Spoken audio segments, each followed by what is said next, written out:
Graça e paz, irmãos. Trago um abraço da Igreja Presbiteriana de Santo Amaro, em São Paulo, igreja que eu pastoreio já há 7 anos. Também os colegas que já estiveram por aqui recentemente, do Centro de Pós-Graduação Andrew Jumper, onde eu sou professor. Tenho o privilégio de poder compartilhar a palavra de Deus com os irmãos nessa noite. Vamos abrir a palavra de Deus no Salmo 126. Salmo 126. Nós leremos o Salmo todo, verso 1 a 6.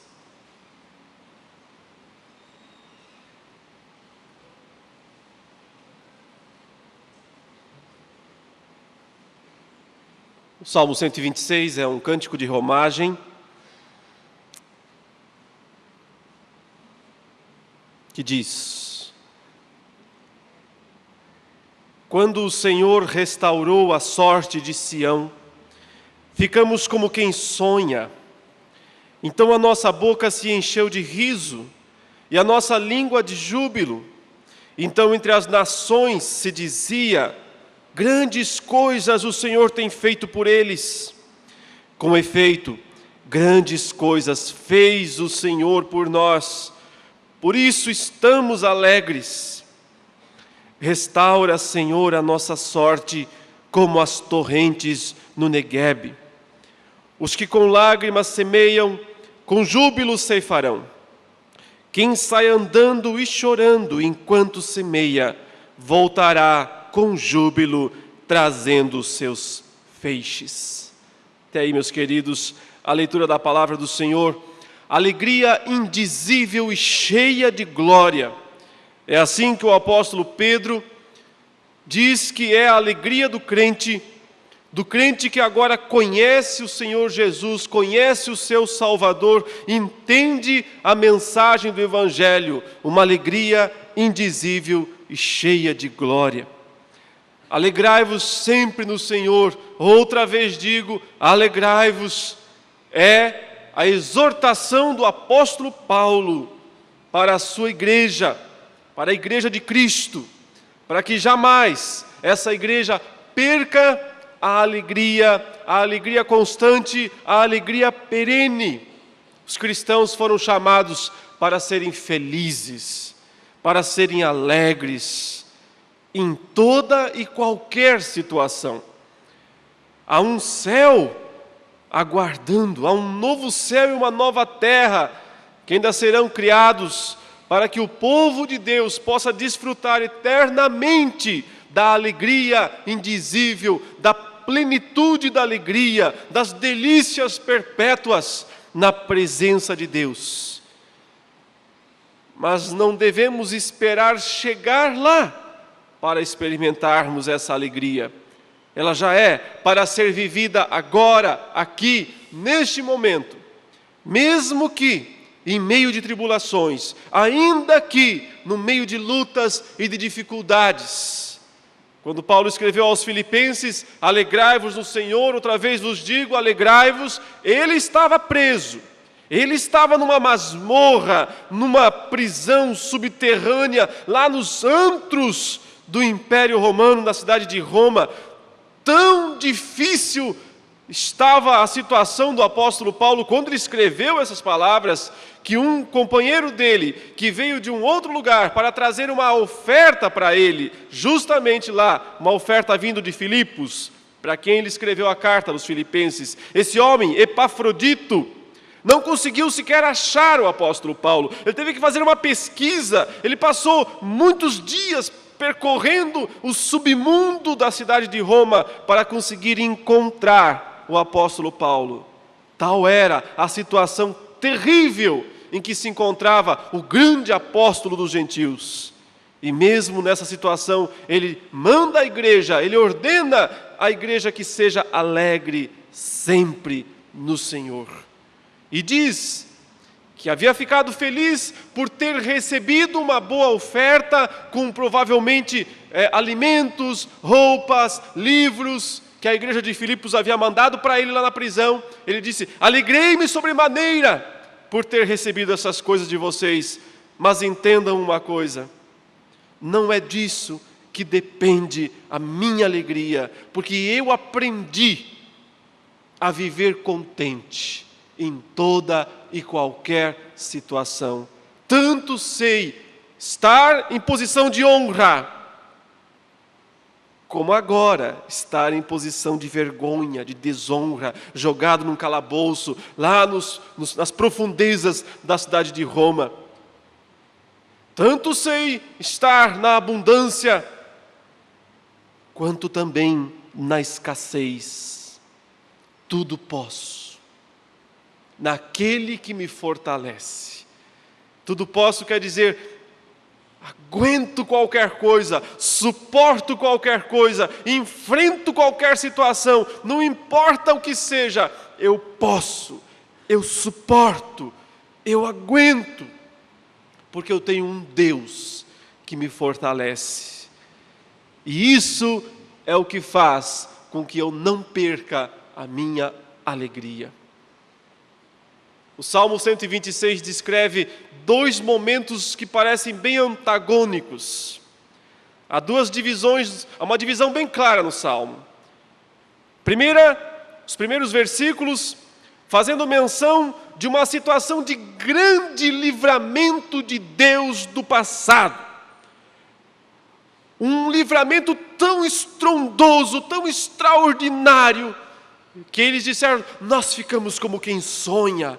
A nossa boca se encheu de riso, o nosso coração se encheu de júbilo. Ou seja, ele está lembrando de um grande livramento, de um grande momento de Deus do passado. Talvez até fosse a saída do Egito, aquele momento em que o povo de Israel atravessou o Mar Vermelho, em que Moisés abre os paredões de água e eles atravessam a pé enxuto, e depois lá atrás, quando entram os carros de Faraó, então as águas sepultam os inimigos atrás, então o povo canta de júbilo, canta feliz, porque a boca está cheia de júbilo, o coração está cheio de alegria. Mas a outra metade do Salmo descreve a situação presente, que é uma situação de dificuldade, de seca, de carestia, de luta, de dor. Eu aprendo com esse salmo, meus irmãos, a considerar a relação entre essas duas partes desse salmo.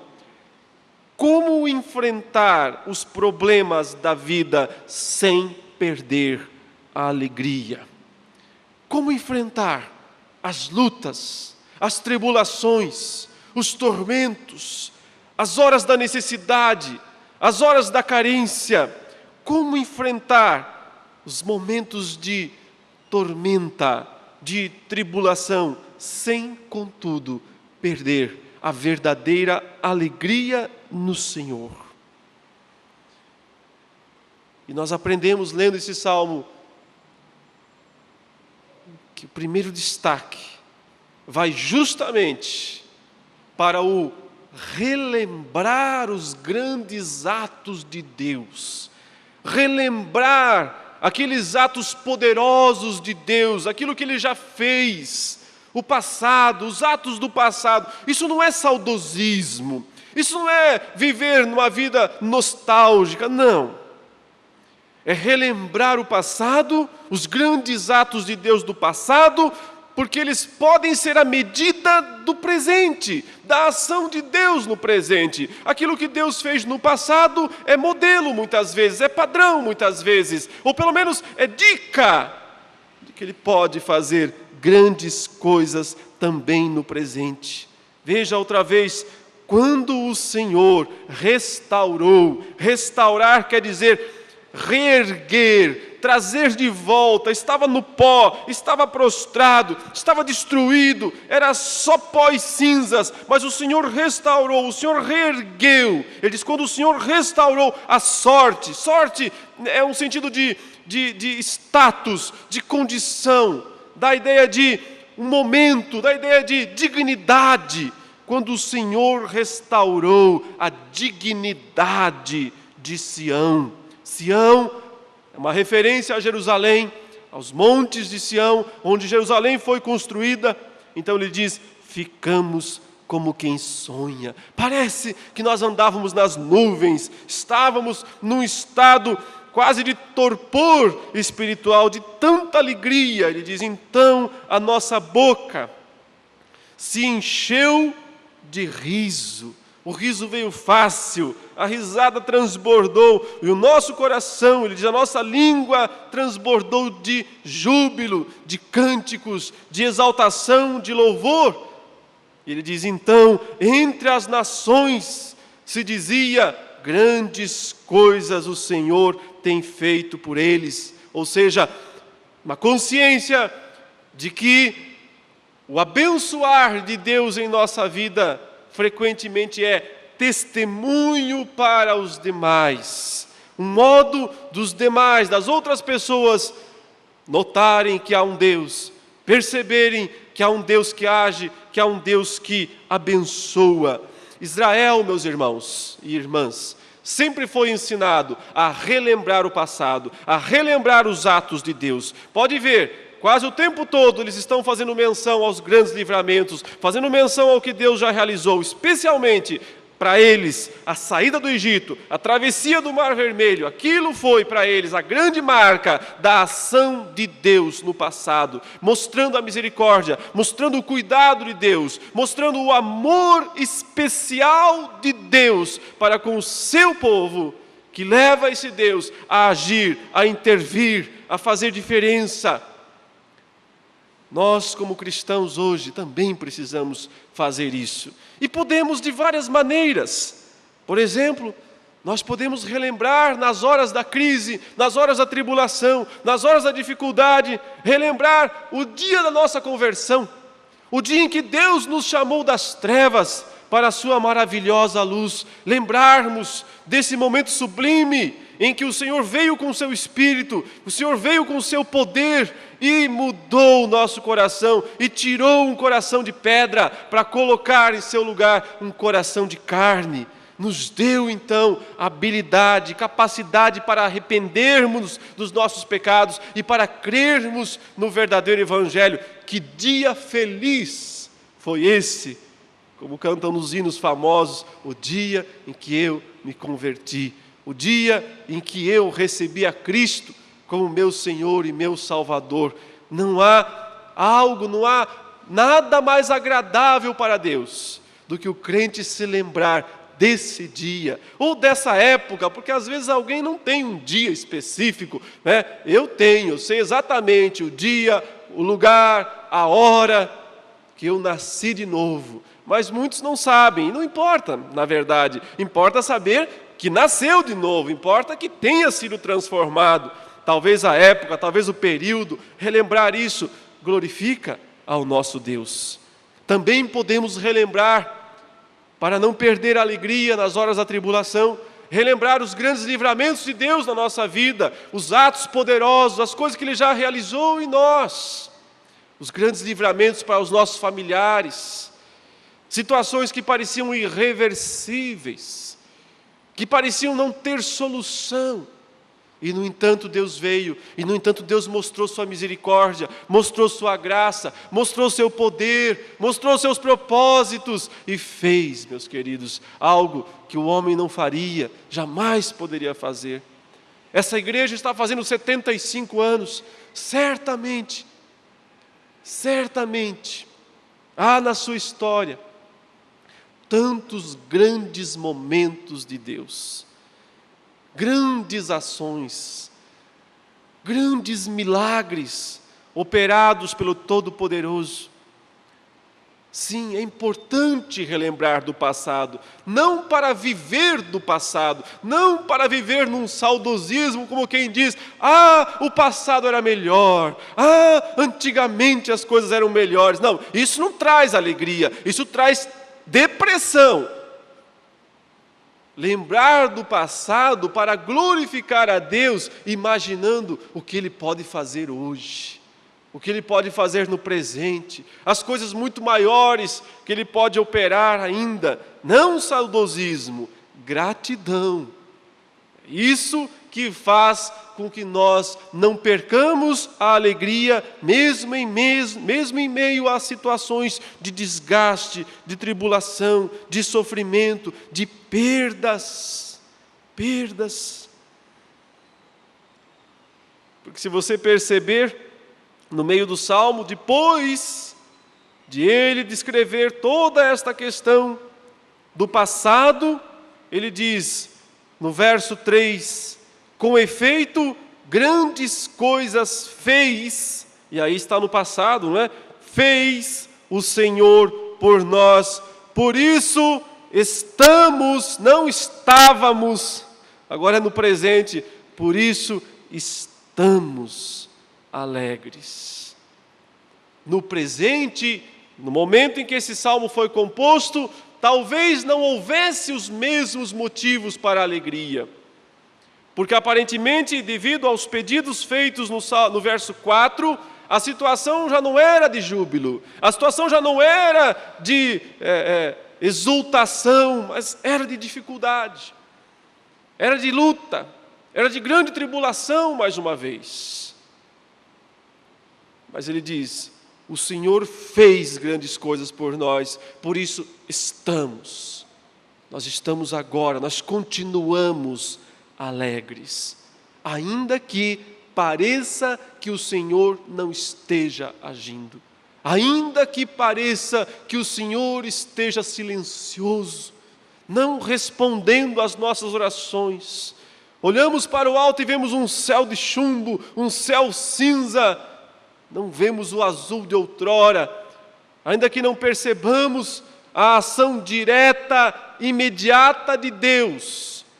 O verdadeiro crente não perde a sua alegria, porque ele confia nos propósitos de Deus, porque ele confia no cuidado de Deus. Ele sabe que Deus tem planos, e esses planos são perfeitos, ainda que muitas vezes incompreensíveis para nós, ainda que muitas vezes incompreensíveis.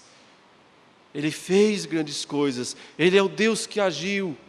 Se Ele não está fazendo agora, há alguma razão, há algum propósito.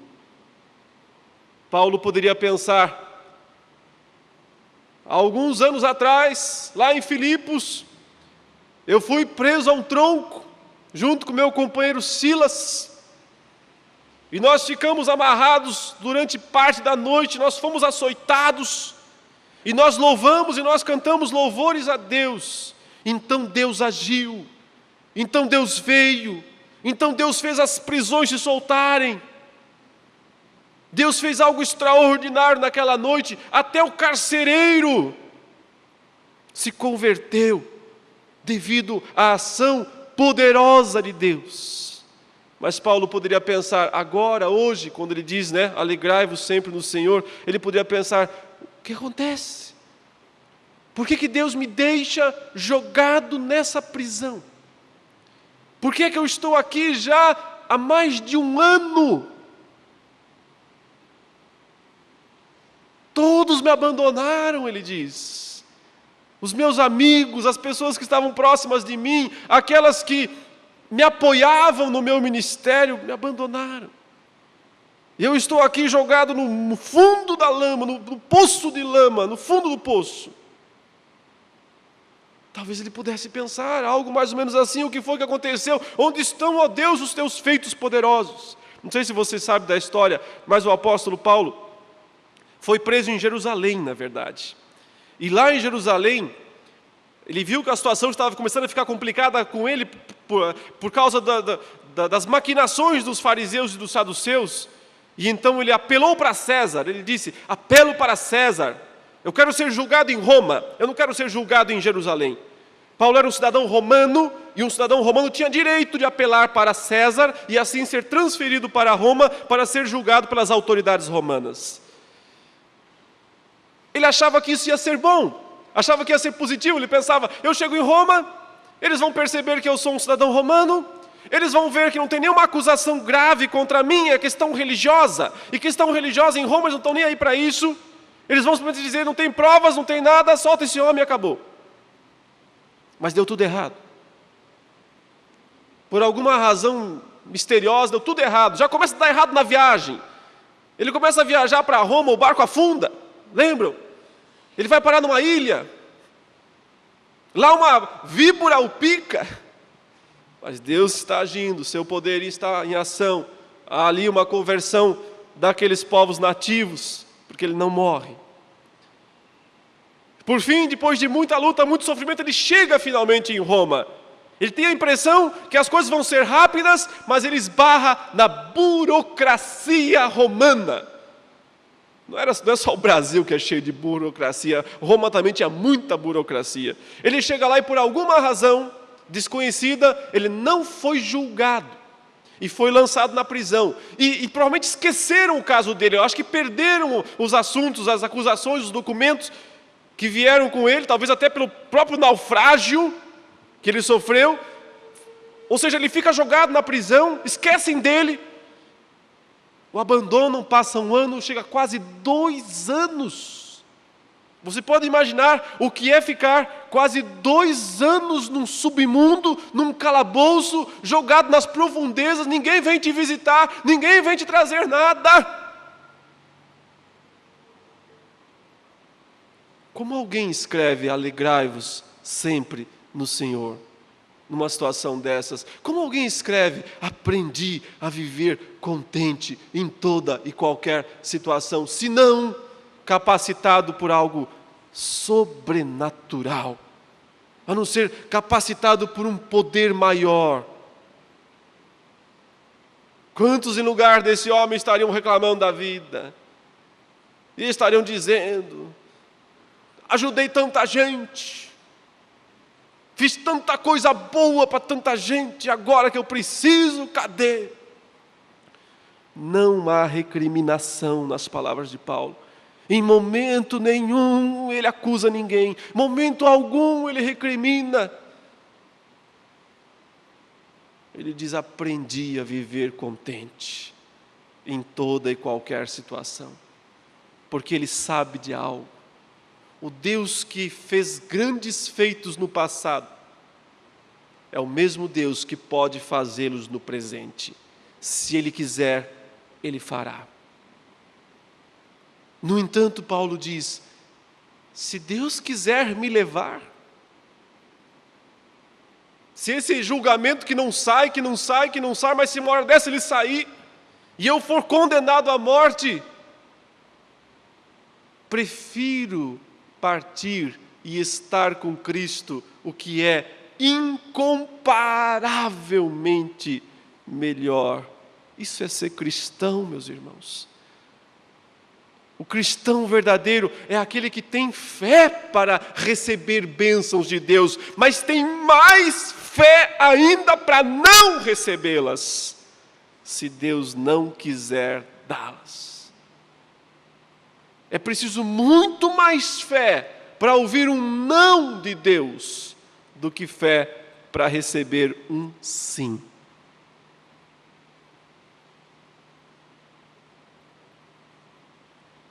Porque se não tiver essa fé, a alegria vai embora, vaza pelos buracos, desaparece na hora do tormento, da situação, da grande dificuldade. Com efeito, o Senhor já fez grandes coisas por nós, parece não estar fazendo agora, mas nós estamos alegres mesmo assim.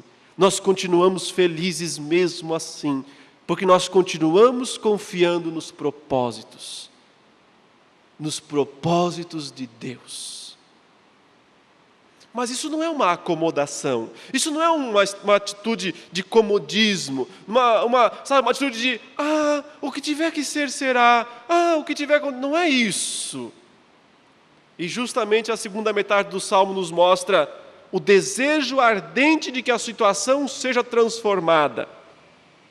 E aí vai haver um pedido dos mais bonitos, dos mais interessantes e que revelam justamente uma das grandes qualidades de Deus. O que Deus faz, o que Deus pode fazer. Observe o versículo 4. Eles pedem então, restaura, Senhor, a nossa sorte como as torrentes no Neguebe. Restaura, Senhor, a nossa sorte como as torrentes no Neguebe.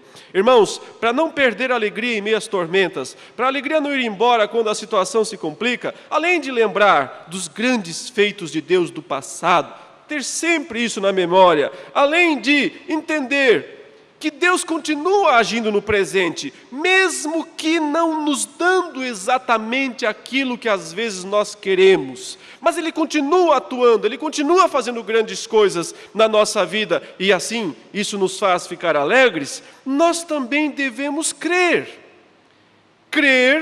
que para Deus os lugares secos podem virar rios.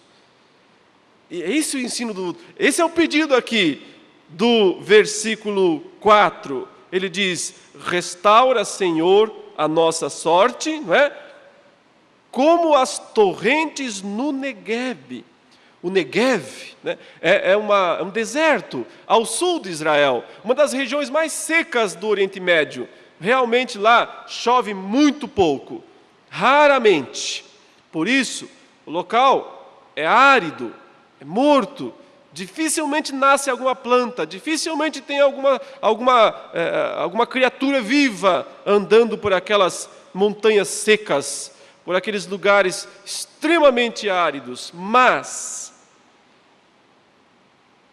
uma ou outra vez no ano, acontece um fenômeno natural naquela região. Chove nas montanhas, lá no alto das montanhas, não chove no vale, mas chove lá no alto das montanhas.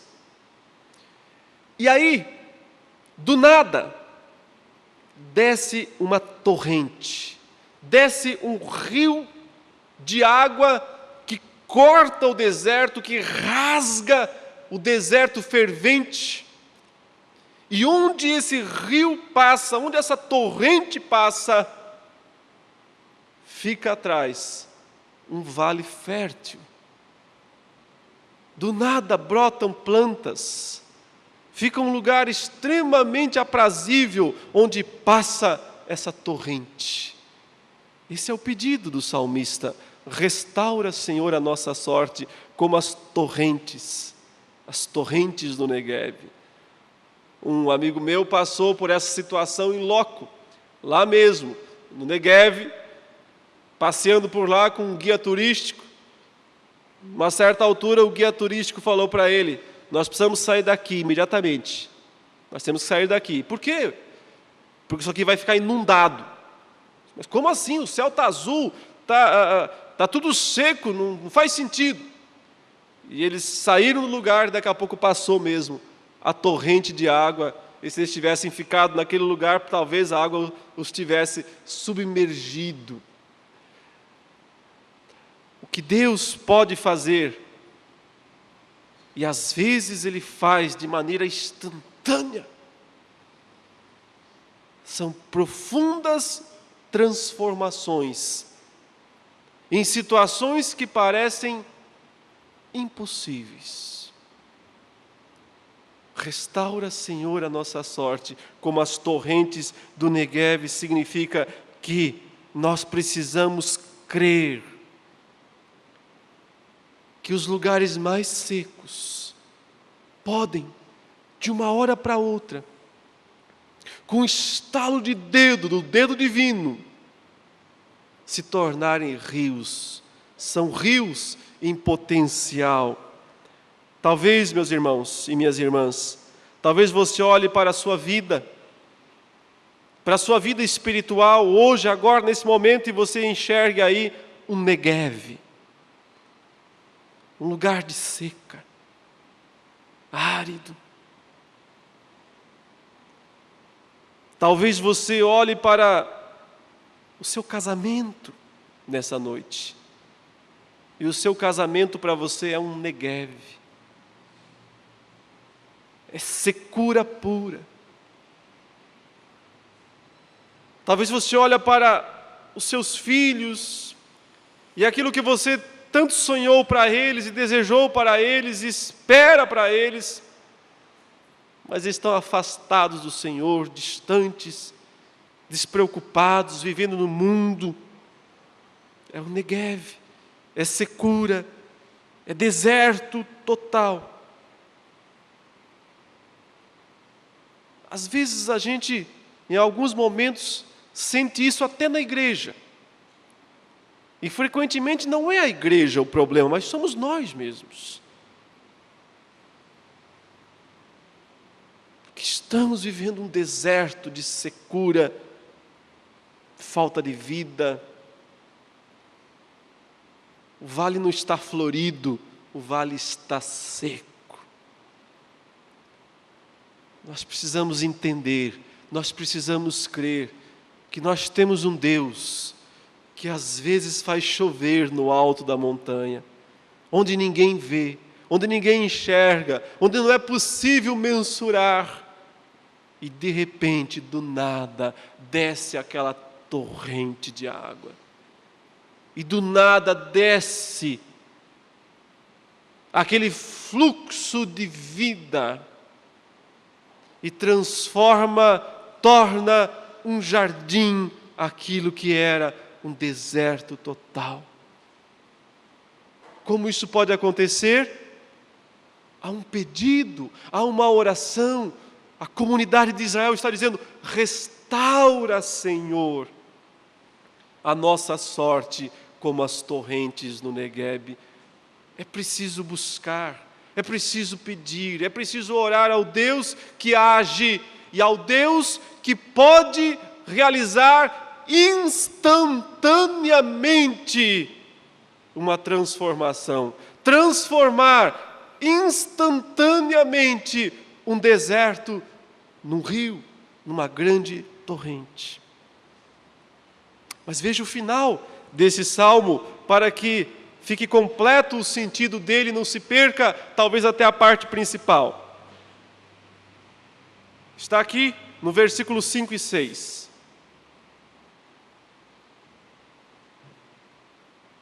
Os que com lágrimas semeiam, com júbilo ceifarão. Quem sai andando e chorando, enquanto semeia, voltará com júbilo, trazendo seus feixes. Ah, meus irmãos, se por um lado, Deus pode restaurar, através da oração, instantaneamente uma situação, por outro, muitas vezes, Ele transforma essa mesma situação, não de forma abrupta, não de forma instantânea, mas progressiva e até mesmo lenta. Por isso vem a segunda comparação. Os que com lágrimas semeiam, com júbilo ceifarão. Nem sempre a restauração que Deus realiza na vida do crente é instantânea, é de uma hora para outra. Muitas vezes ela vem com o sofrimento, com a participação sua e minha, através de um ato, de uma decisão de semear. E semear não é fácil.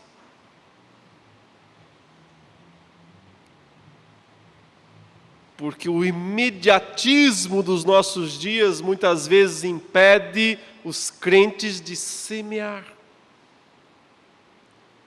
Quando você semeia, você joga uma semente na terra e você a perde. Ela não é mais sua, não pode mais contar com ela. Agora ela está lá na terra.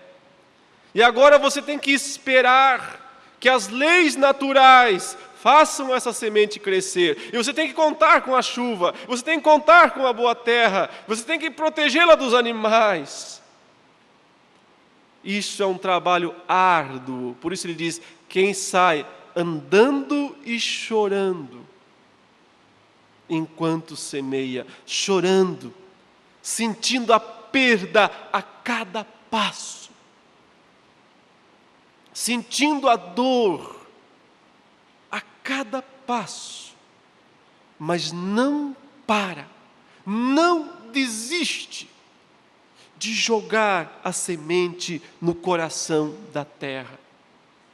Ele está dizendo que esse também é um modo de Deus restaurar. Ele pode fazer tudo instantaneamente se Ele quiser, mas nós aprendemos muito mais quando a restauração vem pela sementinha jogada dia após dia, passo após passo, regando a semente com lágrimas, para que ela venha a nascer. A tarefa de semear, meus irmãos, envolve sacrifício, envolve abrir mão e, acima de tudo, paciência, para esperar o tempo certo de colher. Talvez Deus não vá restaurar o seu casamento num passe de mágica. Talvez sim, porque Ele pode fazer isso, mas talvez Ele não faça. Talvez precise que você, todo dia, jogue uma sementinha lá. Todo dia. Talvez Deus não vai trazer a alegria da sua família como uma torrente que vai descer das montanhas, mas você precise, todo dia, jogar uma sementinha na sua casa, dos seus filhos. Talvez Ele não vai dar aquilo que você espera de uma hora para outra, mas Ele pode fazer isso ao longo do tempo. O fato é que nós precisamos nos tornar semeadores das boas sementes. E se estivermos o tempo todo semeando, algumas delas vão nascer, vão virar feixes.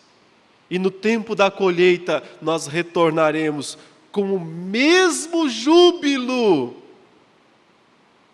com a mesma boca cheia de riso, como se Deus tivesse feito descer a torrente de uma hora para outra. O fim é o mesmo, o júbilo, a alegria de quem sabe que Deus restaura as coisas repentinamente ou através do processo da semeadura. E às vezes, e isso eu acho mais legal de pensar, às vezes Ele mescla as duas coisas. Às vezes Ele faz as duas coisas acontecerem ao mesmo tempo. Você semeia, você planta, você investe na sua vida espiritual, você investe na sua vida de oração, você investe na sua vida de leitura da palavra, e Ele derrama o Espírito Santo sobre você, de uma maneira que você fica esfuziante de alegria na presença dEle. Você investe na sua casa, na sua família, no seu lar, e Deus faz acontecer ali uma transformação imensa, imediata. Às vezes, as duas coisas podem acontecer ao mesmo tempo. O fato é que, desse modo, o verdadeiro cristão não precisa perder a alegria verdadeira, não importa qual situação que ele esteja enfrentando. Para enfrentar os problemas sem perder a alegria, eu resumo então o que eu disse até agora. Lembre-se dos grandes feitos de Deus do passado, não com saudosismo, não para ficar achando que o passado era melhor, mas pensar que um Deus tão poderoso, que já fez coisas tão grandiosas, pode fazer no presente. Mas mesmo que Ele não esteja aparentemente fazendo, creia, entenda que Ele é um Deus de propósitos, que Ele é um Deus que controla o destino, controla a história e age, muitas vezes não de forma visível, mas de forma invisível. Ele continua cuidando de nós, então continuamos alegres. No entanto, creia que esse Deus pode transformar a mais árida das situações, a mais impossível das situações, de uma hora para outra, se Ele quiser, com o poder que Ele tem.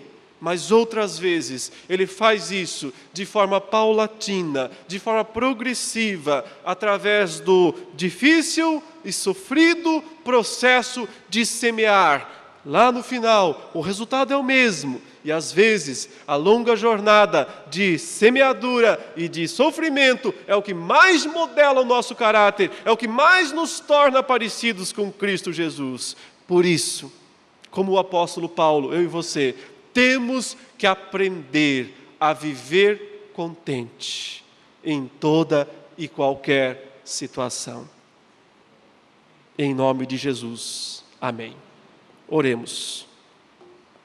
Eterno Senhor, Deus de toda alegria, Deus de todo regozijo, encha nessa hora os nossos corações da Tua presença santa e da alegria indizível e cheia de glória que a Tua palavra registra, para que seja qual for a situação que vivenciemos, sejamos sempre alegres no Senhor. Em nome de Jesus. Amém.